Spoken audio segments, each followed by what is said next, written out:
I'm here today with Luke and Daniel Goodman. We've just got finished with All Stars NAC, NA, and we're here to film a podcast. Something new. Let's see how it goes. Yeah. Excited for it. All right, you want to start Excited. your topic? Yeah, let me pick a good one.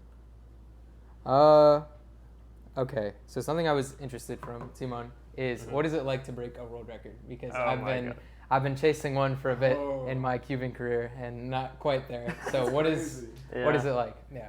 I think I've got 7, right, and I think they all felt completely different. Mm-hmm. So when I got my first one, I was I think 11 or something like that. Oh my god. So that was the 202 pyramid world record. Okay. And it's like I didn't quite grasp the magnitude of it. Mm-hmm. I guess when you're 11, it's hard to. Yeah, and it's like 11. I didn't practice that much either. I think it's just like talent and being young, Right. more so than like actually grinding to get it. Yeah. Mm-hmm. Obviously, I did practice a lot, but it wasn't like as much as I do now. Mm-hmm. But then like the 3x3 509, so my first 3x3 world record, that was like insane. Yeah. It's just like completely overwhelming. Okay. There's nothing that compares to it. I feel like around then was when you like entered the minds of a lot of cubers as not just a pyramids guy. Yeah. Because like when you first came on the scene, it was like, oh, who's this kid who's like really good at pyramids? Yeah. And then it's like, oh, you're doing that other stuff too. Yeah. Mm-hmm. I guess similar was like 451 in Sydney, and then the finals in Sydney. Mm-hmm. Yeah. That was cool. Yeah. I remember seeing you when you broke the pyramids world record, and Which I was like, one? The first one, the 202, and it was like, I guess that was the first time you came on my radar. But I was a big like Drew Brad's fan. Oh no, Midwest represent, and I was like, who's this random kid who just beat his record? Yeah. I learned quickly who you were. Yeah. So that's pretty cool. That's crazy. What did you guys think of All Stars? Because it was like the Oh first my of gosh. its kind for competitions. All Stars was pretty amazing. Really cool stuff. Just being there with all the people inside of the mall, it's like, I don't know, it's unlike any other competition experience I've ever had, including like big championships, because it's just different. And have either of you very competed cool. at a comp in a mall before? I have not. I know you have. Okay, I think I've done one when I was like just starting out, and then a Polish Nationals in 2018. That was the first one I won actually. Yeah. Oh wow. So that's kind of a throwback because I won today. But Yeah. Congrats, by the way. Yeah, thanks. Good stuff. Yeah. That's So crazy. he got a 490 average, 392 single in finals. I didn't get to witness it because I was the seed after him. Yeah, But, because I got like third in round 2. I kind of messed up, Yeah. and other people went really well. Mm-hmm. That was one thing I didn't like. Everything else was perfect. Like That in you round didn't 2, they do got well in round 2? Or what? well. So it was round 2 had 18 people, and it was split into 3 groups. Right. Yeah. So it was kind of like Worlds 2x2 last year, Yeah. where like all the top cubers had different scrambles. Because like Matty and Luke were in group 2, and I was Right. in group 1 because I was a much higher seed. Yeah. So we had a completely different set of scrambles. I don't know how much that affected it, Yeah. but it That was also kinda weird. happens. That's really interesting. Yeah, I didn't know they did that. Yeah. It's kind of strange. It was the first group scrambles, so like 18 through 12 were like really easy scrambles. So 4 out of the 10 people who made finals were in that 6 people. And then it was Maddie and I got like pretty good scrambles. We were the next group. Mhm. And then I heard the final group scrambles were pretty bad. So Yeah, that's what I you were thought in. so. yeah, but that was I'm when not sure. the faster cubers were in. So Wow. it was interesting split up, but Yeah. I guess it worked out in the Yeah. end. I don't That's know. so interesting because, like, I feel like for short events, that's not the move. Yeah. You know, Yeah, like, you for can't do high that. stakes short events, and like Mhm. I guess 3x3, it's not. If it was 2x2 or pyramids or something, it would be so much Oh, worse to yeah. be doing Yeah, that. But yeah, like, yeah. still 3x3 it matters at a high level. So Yeah. it's kind of weird. Yeah. Yeah. But what did you think of it? I thought it was You got great. there pretty Yeah, late, but Yeah. I mean, I didn't get to compete. I do not have a sub-7 average, which was the qualifying time. But no, I got there like about halfway through finals. That's when my plane was able to get me here. And yeah, I mean, watching finals was great. I've said for a long time that I've really wanted to see cubing expand in this way exactly. I want to see more high-profile, spectator-friendly competitions, and like seeing this, in the Mall of America. Like I was so happy seeing so many people on like, for people who weren't there, it was in the middle of this big area that had like levels where people could watch from balconies. So just seeing everybody watch on all the different floors and like, looking at these like high-profile Rubik's Cube solvers was really dope. Like, yeah. Yeah. I've wanted to see that for a while, so it was really great to see.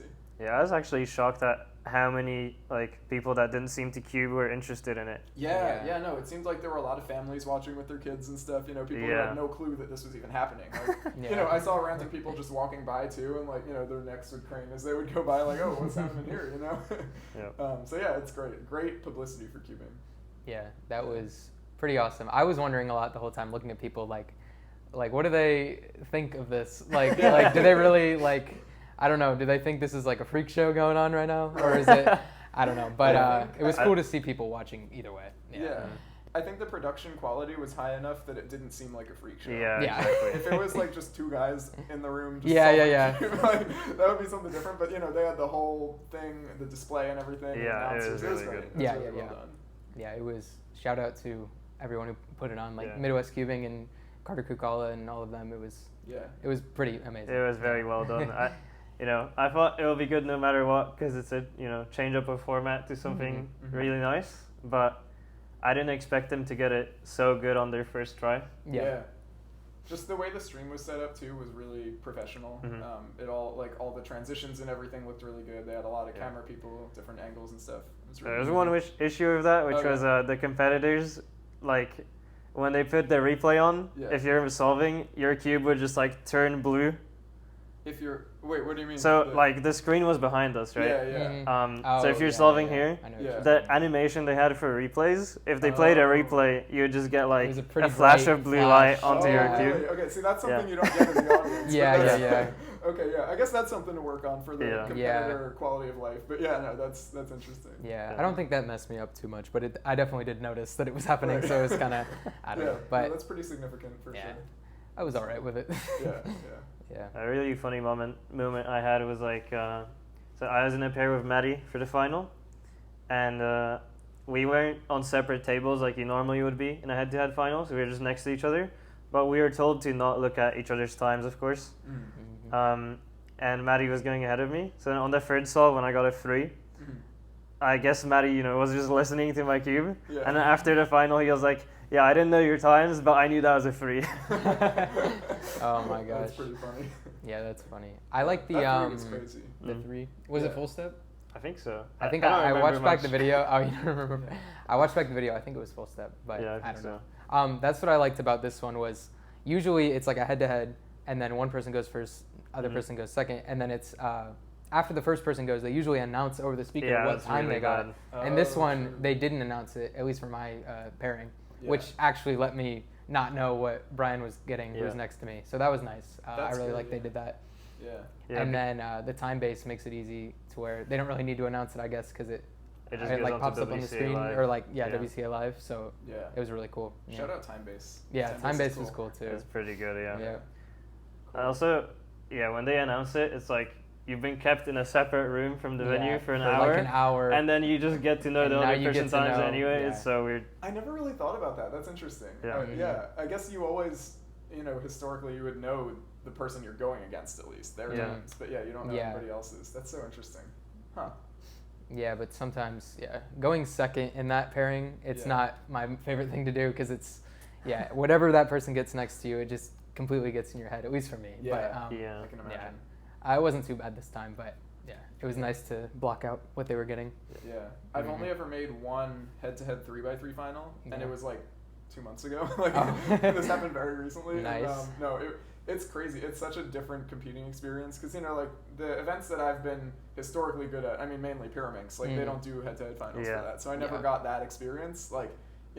Nats finals, it's just you're on the stage with everybody else in finals. So I don't know. I mean, you've experienced both of those types of things, and I'm sure you can agree. Head-to-head is so much more intense than the. It's. Well, because there's no one else solving, so it's just all eyes on you. Exactly. It's pretty crazy. I got in my head-to-head finals. I had a 17 on one of my solves. I averaged 9, good. So that was that was pretty cool. Pretty good. But the pressure gets to you like nothing else. It's crazy. It's insane. Yeah, and you think doing enough of them would help you prepare for them more, but it's like a completely new experience every time. Pretty much, it feels like destroys a lot of people. Waiting in the separate room. Because that is brutal. There's something to waiting in sports that just destroys people. Yeah. And I've talked to some pro cubers. I was recently talking to Felix about it. He said I think at Worlds 2015 he was like 100% gonna throw semifinals to get a slightly lower seed for the final. Yeah. So then you don't wait as long in that waiting area, right? Yeah. But he said that the strategy for throwing for him was do 3 solves normally and then figure out what you need on the last 2, like your worst counting time. Right. But then he got to the last 2 and he had world record BPA, so he was like, well, I can't throw now. Can't throw after that. Oh, that's crazy. Wow, purposely throwing so you don't wait is really interesting. Yeah, I feel like Max has been doing it because Nats last year, he got, I think, 6th seed. Yeah, it was like, it was pretty not what you'd expect. Yeah, like it was really bad for him. And then he won. Yeah, he won. And then at Worlds, he did the exact same thing, like really bad semifinal. Maybe not really bad, but like pretty bad for him.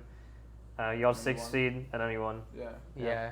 I think, I'm like never in a position to be able to throw because I'm just like trying to make the finals no matter what. But like probably my favorite head-to-head final I've done is Worlds last year. And I was like 14th or 13th seed, I think. Yeah, you're like I just barely made it in. Went. So then I just had to wait like, I don't know, 10, 15 minutes to go. And then I was still like fresh and did well. So that's good. I guess the strat is either be so good that you can basically choose your ranking, or just be good enough that you can barely make finals. I remember so you don't have to wait. at Sydney 2019, so like the first like really major head-to-head final I made. I got there in 16th after getting first in round 1. Oh my gosh. And then I was in the waiting area, I think, because I think they did it where the first pair didn't just go out immediately like they usually do it now. And I remember all the top cubers were like, dude, Tymon is a genius. Like, this guy has the strats. He's so smart. He's perfect. He's winning the whole thing. I was like, what are they talking about? I didn't get it at the time. That's so funny. That was the first comp I met you at. Oh, yeah, I remember that. That was fun. Yeah, cool comp. Australia was cool. That's actually a question that I had that I wanted to bring up. What's the coolest place that cubing has taken you, both of you? I guess I'll start. Korea was probably the coolest place I've been. Just that little place we were in at Worlds, that little area right there, that city was so nice. It was just so fun to just walk around and see lots of cool stuff. I mean, I'm from Indiana. It's not much going on there. But also Australia, and I went to New Zealand before Australia too. Cool. And those were awesome, but Korea was probably my favorite. Yeah. Cool. How about you? So Australia, but not 2019, because back then, I just grind cubing. I didn't really pay attention to where I was. I just cubed. But I went again at the start of this year, January. I went for a month, and Sydney and Melbourne were just insane. And I went to Tasmania as well. Oh, nice. I was like, very different vibe. Probably not my vibe, but it was cool seeing it still. Like, very, very interesting. That's cool. Yeah, no, Sydney and Melbourne were really cool. That's all I got to see when I was at Worlds. I didn't go to Tasmania or New Zealand, but it was cool. Yeah. I think the coolest place I've been for cubing was when I went to Greece in 2019, though, because that was like a random, like not like a major championship thing, but like I don't know if just you a random guys know about this. They had like a festival there. Oh, okay. And I got like hired to cube for them.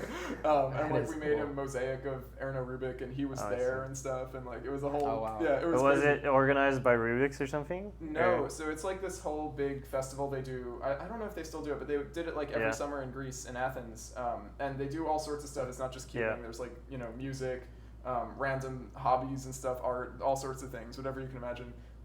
And so that year in particular, one of the people organizing it decided to bring cubing into it, and had connections to Rubik and got him to come from Hungary. So that's crazy.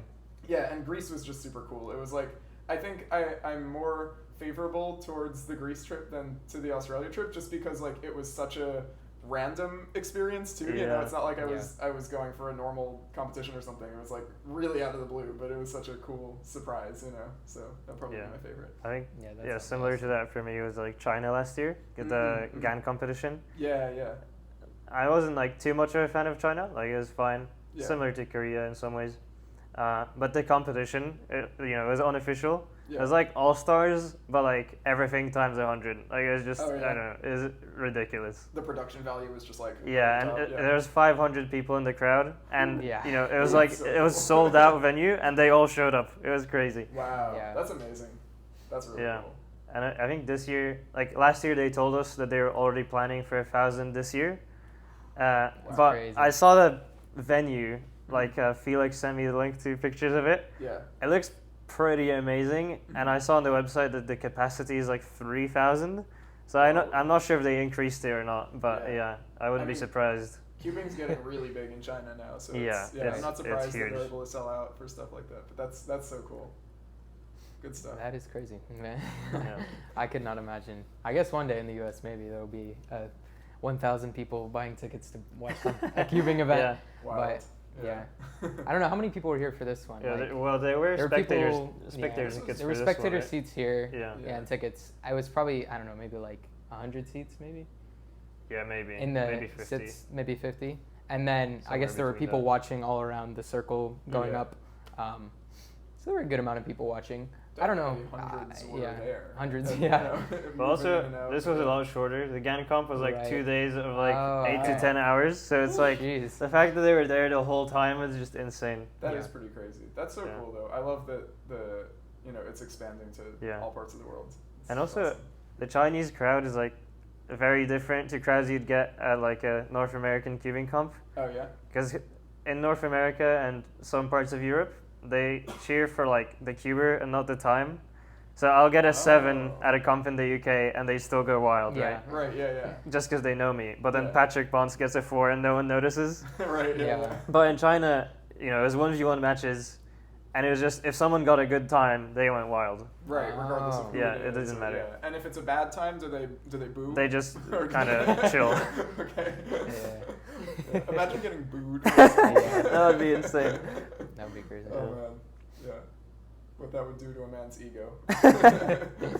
Yeah. Oh my gosh.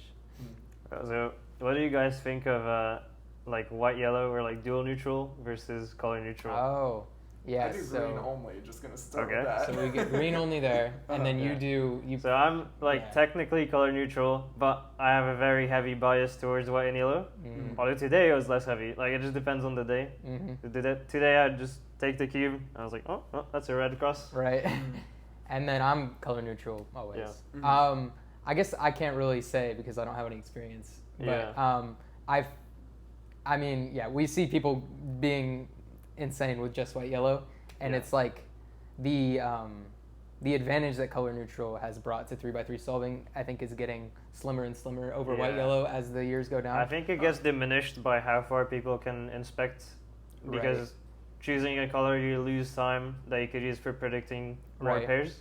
Right. And like with the rise of Chinese cubing, they seem to focus on how much you can predict, like quite a bit. Yeah. And I haven't seen anyone in China that's color neutral, so that's also why I was asking. That is pretty crazy. I think whatever happens, like color neutrality will win out in the end, because the way I see it, like color neutrality is like, obviously it's technically better if you have infinite time to inspect. So then what, in my opinion, would have to happen is like, okay, right now we can only inspect so much on, in 15 seconds. So white, yellow, it helps you like limit down how many things you're looking at in inspection, so you can just plan out as much as you want. But like, as those skills improve, you could ideally do that on whatever the best color is, instead of just white, yellow, So I feel like as time goes to infinity, then it'll be like, okay, color neutrality wins out, but for now, maybe white, yellow is the meta. Probably. And I guess the recognition speeds are faster in white, yellow. Just like, you just get more used to those cases. Like, I don't know. Well, theoretically, it should be better on white and yellow if you're only doing those two.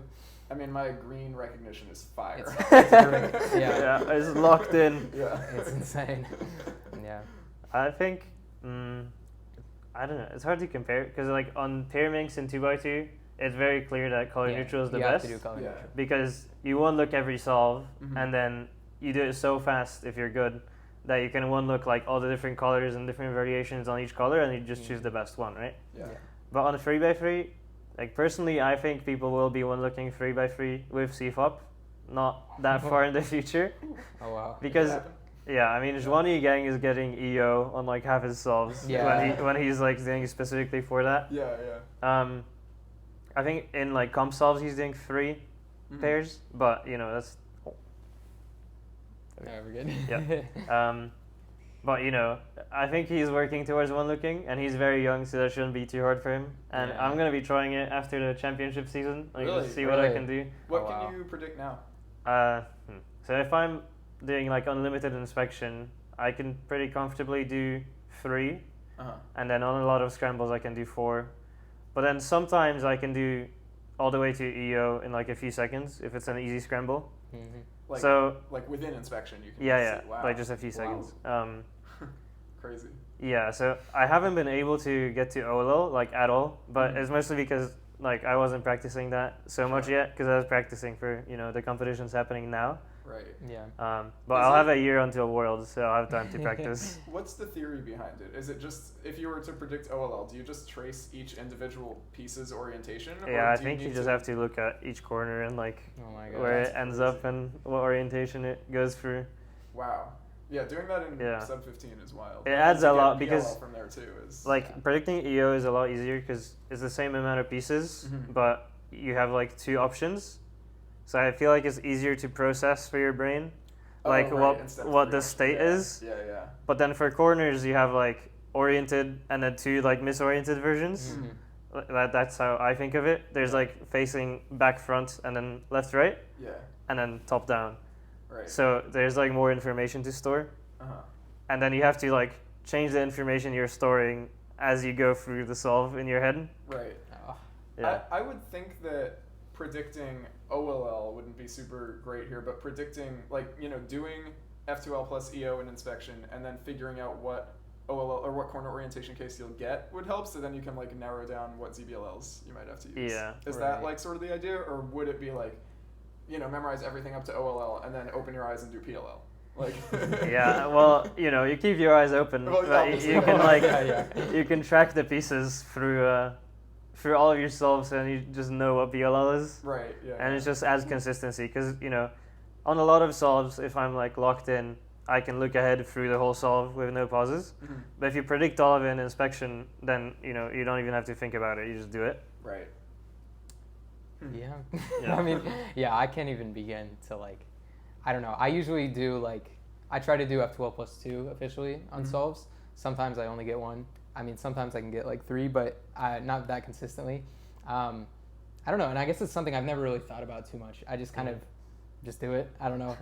But yeah, I've never like specifically tried to practice that. But like, yeah, trying to track the orientation of corners is like, It is really that's hard. far beyond anything that I think Yeah. I'll do soon. That's crazy. That's yeah. insane. I'm surprised you're gonna try it, Tymon. It feels like that's got to be like you have to be like 6 years old to Yeah. to be able Well, to do that. I feel like I have that part of my brain unlocked Yeah. because Yeah. I'm really good Good at stuff. it compared to most people. Yeah. I just have to get better at it. Yeah. Yeah. That makes But sense. anyway, like because of that, I think maybe doing 1 color is better or like 2 colors. Mm. But yeah, I guess it depends how good just like your intuitive picking of colors is. Yeah. Because it's like if you are trying to one look the whole cube, you probably won't have much time left in inspection. So you just kind of have to like take a glance at the cube and decide what color you're doing. Mm-hmm. So if you can do that with 6 and like your choice is decently accurate, so to speak, Yeah. then it's probably good. But that's really hard to do. For sure. Yeah. We'll see. Yeah, I guess we'll see. Yeah. I have another topic. Yeah. So, Tymon and I are going to Euros after NAC. Wow. And the way that NAC works is that they recognize you for the podium and for prize money if you're a foreigner. And for most other countries' championships, they don't do that. Mm-hmm. So I was wondering... And continents. Yeah, and continents. What are your guys' opinion on that? Like, why do we do it? Or just like, yeah, what do you think about it? Yeah, I guess, I mean, my thought is like, I think that people from outside the specific region should be able to podium and get prize money and stuff, but there should also be a specific, whether it's podium or just champion for the region, they should also honor that and give Yeah, the that's prize how money they to do that it too, in like- the US. Yeah, Yeah. That's I like the way we do it here, I think. I feel like if you're traveling all the way from Poland or Australia Yeah. or wherever you're coming from, like it makes sense that if you win, you should get something for it. But yeah, I think maybe more weight should be put on the specific regions, champions and stuff. I don't know. That's my Right. thought. Yeah. Yeah. Well, I don't know. So I think with the way the WCA operates currently, where there are like no real major competitions, it's just whatever the top keepers decide is the major. Okay. Like, we just kind of decide, okay, we're all going to this one comp, and suddenly that becomes a major, Mm. like Okay. NAC, or, like usually that happens with US Nets most Yeah, commonly. yeah, yeah. Mhm. like it would be really bad to then restrict the region because it takes away from that kind of major status. Mm-hmm. Right. But if the WCA were to switch to a kind of format of comps where you have like some sort of tour, like you have 4 comps in a year that are majors, and then that somehow adds up to like a World Cup or something, Oh. then you could easily do regional championships that are like actual regional championships. Yeah, like restricted. Yeah. I But have the way it is currently, like it's nice to keep it open because like the top cubers don't get to compete against Yeah. each other very much. So Right. when they do, it's nice to have it like properly recognized. Right. Yeah. Yeah. I have a question that's sort of on this topic. So I was talking about this recently with my girlfriend. Like the way we do it now, to qualify for big competitions, it's just based on whatever your PR is, Mhm. you know, Mhm. or if you're say top 30 of the people for a given event or something like that, you know, but it's still based on your PR. I feel like in most competitive things that are around the world or whatever, it's like, okay, if you win the state level, then you get to go to the Right. regional level, and then you get to go to the Right. national level, whatever. So obviously, like, we're not going to restrict it to only those people, but I found that there's a funny situation here. The 2 events I don't qualify for are the 2 events where I'm currently state champion. Oh. So I'm Virginia state champion for multi-blinds and FMC right now. Oh my okay. goodness. And I Yeah. don't qualify for multi-blinds and FMC at North American Championships, which Yeah. is like, I'm not upset about it because like I guess I just get chill nights instead of having to do FMC every night. Yeah. But I could imagine somebody who maybe hasn't been cubing as long as I have or whatever, and they're so proud of their state champion title, Mhm. and then to not be able to compete at a higher Yeah. level is very weird to me. So I don't know. What do you think about allowing people to qualify based on like competition performance and not just PRs? I think it's a pretty interesting idea. It's like, I guess, I mean, it's like if you have like, if you're like the Alaska state champion FMC with like a 60 mean or something. Sure. Not to like make it so like elitist, but it's like, I guess, I think the way we do it is good. Like the PR is a good way to allow people in because, I don't know, I guess it shows that you've put in so much time and effort into the event. Not Right. that it should take away from the state championship titles, but it's like, I think the way we do it is good. And there's Sure. just, I think specifically this year, there's just such little space for FMC is what they're doing. They're only doing like 30 people. Mhm. Yeah. But yeah, I think the way we do is fine. But That's fair.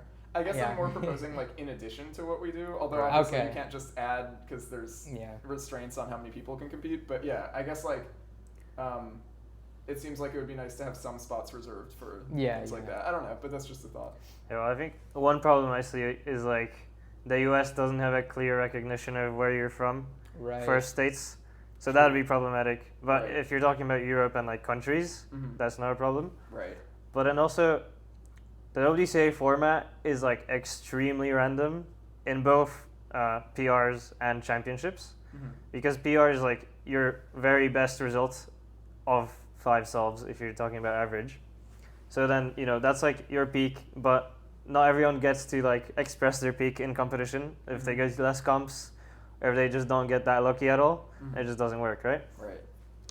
So that's not very good. But then championships, in my opinion, are even worse for like, especially for big cubes and stuff like that, because on 2x2 in Pira you can say like there's no luck because everyone one looks, Mm. although not really, because like most people aren't good enough to do all the one looks anyway, so Yeah. it doesn't really work. But at a high level, if you're talking about the top Yeah. people, Yeah, yeah. Yeah, like it's pretty good argument to say that. Yeah. But for stuff like 3x3 and like big cubes and other stuff, it doesn't really work that way. So it's pretty random, and then you have an average of 5, which is like free cubing. You know, you get unlucky twice, and then you have a really bad counting time, and that's it. So Yeah. I feel like doing it by championships is even worse than doing it by PR, because PR, Uh-huh. although it's your like very peak, it's Right. from a bigger sample size. Mhm. So I think the way we do it now is probably better with That's the current format. Yeah. Yeah, no, that's fair. I remember you brought this up in Australia, the thing how 7x7 is more luck based. Oh yeah, people thought I was insane back then. No, but I see your point. I totally see Yeah. your point. Like, yeah, if people are competing against each other, not for like Mhm. PRs and Right. stuff. For PRs, 2x2 is definitely more luck based than 7x7. Mhm. Yeah. But if you're talking about competition performance, yeah, I see what you mean. Yeah. So we're going to Euros next week, like you Yeah. said, Yeah. We are. and there's a curious scheduling situation there, which is the Rubik's Nations Cup Oh, is yeah. happening from like 7:30 p.m. on Saturday to 9 p.m. Yeah. So it ends at 9 p.m. Yeah. and then supposedly you'd get dinner after. Yeah. Because there's no dinner break or anything. Oh wow. And then 3x3 on Sunday starts at like 8:30, I think. Yeah, something like that. So my question is, do you guys think there should be restrictions, at least for championships, on like how it's scheduled so that people can rest? Well, I think yes, but I think since that's like an unofficial thing, like obviously you want to do it, but since it's unofficial, I think you always have the option to like skip it or anything. Like you're not competing in yours. Yeah. I think that it's like I think it's fine the way they do it. I don't know. It'll be bad for the people who are competing in it. But it's like I don't know. It's less important than the official events, so I don't think it should matter as much. But yeah, it's more just for fun. That's in fair. my eyes. It is interesting though. Like you bring up a good point that like it's weird to not have a dinner break and you have to eat past 9 p.m. and all this stuff. I think this is like hinting at a bigger problem though, which is that there are too many things that we want to do at big championships. Yeah, We have all these cubers together and not enough time for it. Yeah, because I just gave that as an example, not like specifically with an unofficial event, because that happens sometimes at competitions. Yeah. Just like especially Sweden does it. Oh yeah. I don't know if you've seen that. They do like 12-hour days, oh, just like multiple days in a row. It's crazy. Yeah, I mean I've definitely felt that at like Nats last year. I remember I skipped some things that happened after the comp and just like got just to get dinner, because there wasn't time for it and stuff. I think I mean it would be nice if we had sort of like separate like cubing conventions for things like that, but I don't know, the Cuban community doesn't really have a concept of that yet, and a way to like get people to go, like that's if there was just like a Cuban convention that had like a 10,000 person limit and they were just going to do fun things like Nations Cup, whatever, all these things to show off. I don't know if top cubers would necessarily go to that, or like anybody would go to that unless I don't know, it would be interesting to see, but I'm just not sure if we have the I think like it's just about, because at majors, the reason this happened at Euros at least is because you have like 3-4 rounds of everything. I think only 3x3 has 4 rounds, but 3 rounds of a lot of events doesn't really work. Yeah. So like especially in 4 days. So you need to have a rule like saying that it has to fit in some time frame or something, and then the organizers can adjust that accordingly. Okay. I think that would work, but obviously it would be ideal to just somehow change the format, but that's not going to happen anytime soon. I guess like the theoretical ideal is like only let the certain top whatever competitors actually even register for those events, and then you have a lot more time to do those finals and stuff. But I guess the thing you could do is make Nats and Worlds and things like that like really selective, but very spectator open. Yeah. So it's still a thing where like thousands of cubers can go and hang out every year, but just only the top guys are competing. But I don't know. I guess the tough thing is then you get a lot of people who aren't that fast who still go because they want to compete. I don't know if they would still go to something like that. Yeah. But it's tough. I don't know. Yeah. Another question related to this is about events. So you do everything. Yeah. You're about to nemesize me, and I don't like it. I'm just 5 blind mean basically off nemesizing Daniel. Yeah, I'm so scared. I haven't had a nemesis in a while, so I don't want it to happen, but it's gonna happen. You don't do every event. Yeah. So I'm curious, like because you both competed at an extremely high level. So I guess like what's the motivation for each of you regarding like you doing every event and you doing a select few events? Like I'm just curious your thoughts. Yeah, so we were talking about this because he was telling me that I should probably just focus on like 1 or 2 events if I really want to progress my Cuban career, I guess, more. But the reason I do so many events, I guess, is I don't know. At some point, I think I kind of just get bored of the events that I'm really good at some point. Yeah. So like 3x3, basically the first like maybe 5 years that I cubed, that was basically all I did was 3x3. And I got to a point, I guess, where maybe I burnt out a little bit and I just like wanted to try other stuff. And it's doing other events, you can see improvement so much faster. Yeah. And I just love improving in events and competing in every event at a competition and doing well in them is just so much fun for me that I don't know, I just love doing it. But it's like, it gets a little ridiculous when I'm about to go up for 3x3 and I'm in like a skewb round and like I don't care at all. Doing 3 rounds at once at Worlds. At Worlds, it was like pandemonium doing so many rounds at once. So I may be dropping like a skew round or something at NAC for the first time in a while. That's fair. But so I guess you can answer. Yeah, well, I think what you said about like seeing improvement, I can definitely relate because I'll be grinding 3x3 for like months at a time, and you see improvement like the first month that you really start practicing a lot again after a break or something, and then maybe in the second month as well. But then at some point you just like regress even though you're still practicing the same amount, and that always feels really weird. Like what is happening? Yeah. But then you go to an All Stars, you get a 4.9 average in the final, and it's like, oh well, maybe I haven't regressed. Like I think when you're practicing a lot and it's the same event over and over, you can't like see the improvement even when it's like happening somewhere in your subconscious. Right. Yeah.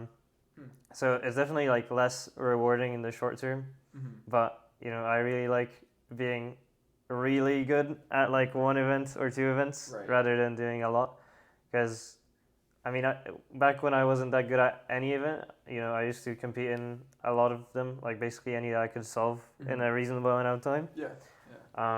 But then when I got good at Pira and 3x3, I think I started to narrow in on stuff I was good at, because then at that point I felt like if I'm good at 3 Pira and then maybe 2 and 4, I was still pretty good at back then. Then I don't want to like waste my energy doing other stuff that I'm not as good at, and I know I can't even podium. If you're the best in the world at Pyraminx, doing 7x7 solves. Exactly. Kind of weird, So then, literally last year at Worlds, I knew my best chance at winning any event was anywhere from 3x3 to 7x7. Like I had a decent chance in all of them. Maybe not 7x7 because Max is just too good. But I still had Pyraminx and 2x2, which I could probably make the final for both, and Pyraminx I'd have a shot at winning. But the chance of winning in Pyraminx was so much lower than any of the other events, and it was right before the 5x5 final that I was like, okay, the final of Pyraminx was before 5x5 finals, so I was like, okay, I'll just drop Pira. And that worked. That's so worked interesting. out. That actually answers another question I have, because I remember noticing you stopped competing in Pira at a certain point, and I was like, why? You're still capable of getting world records, But no, that makes sense. If you want to put more of your energy into other stuff, that's valid. I mean, I'm more on your team, Luke. Obviously, like I've competed in everything. It's the only reason I'm not nemesized. But like, I'm at a much lower level than both of you at the events I do. But like, I think I agree with your reasoning. Like, for me, there's so much joy to be found in like all the different areas of the WCA, I guess. And so I like, sometimes I'll just spend a week doing like 2x2 or whatever. Then I get bored of 2x2, so I can go to, I don't know, FMC, like whatever polar opposite event there is, And like in the past month, I've been really grinding Megaminx, and I saw like huge improvement, and I haven't seen improvement like that on any event in like a long time. So it's I don't know, it's cool. I like being able to just swap around. I think I probably would have gotten bored and quit if I wasn't that's a lot of fun. Okay, well, I think we can wrap up soon. I have one last question. Right. How do you feel about your upcoming concert? Oh, thanks for asking. Yes. Yeah, no, I'm so excited for it. So for people who don't know, I'm also a rapper. I go by DG the Artist, and I'm doing a concert tomorrow night right near the venue where North American Champs is happening. I'm really excited. Ticket sales have been pretty good so far, and I'm expecting them to go up again today and tomorrow as people like cubers talk with each other and stuff and plan out getting to the concert. I'm so excited. It's my first solo show, so I think it's going to be really great. Can't wait. That will be awesome. You're both going, right? Yeah, we are both going. We are both going. Yeah. Like all of our friends are going, it seems. Awesome. Awesome. It's going to be like only my second concert I've ever been to. Oh, that's so exciting. That's you. That's I hope it's a good experience. Oh yeah, I'm sure it will be. And it'll be awesome. If it goes well, I might try to pull it off again at Worlds next year. We'll see. Oh, that would be awesome. So cool. But I mean, well, first got to get through this one and see how it goes. Nice. I'm very excited. Cool. Haven't been to a concert in a while. Nice. Yeah, this should be a good one. Yeah. All right. So thanks for watching / listening, and thank you. Me and Luke are gonna see you from Spain most likely, because we're gonna do a follow-up podcast. I won't be there. Yeah. Unfortunate. So we'll see you next year. See you next year. See you next year. All right. Peace. See ya. Peace.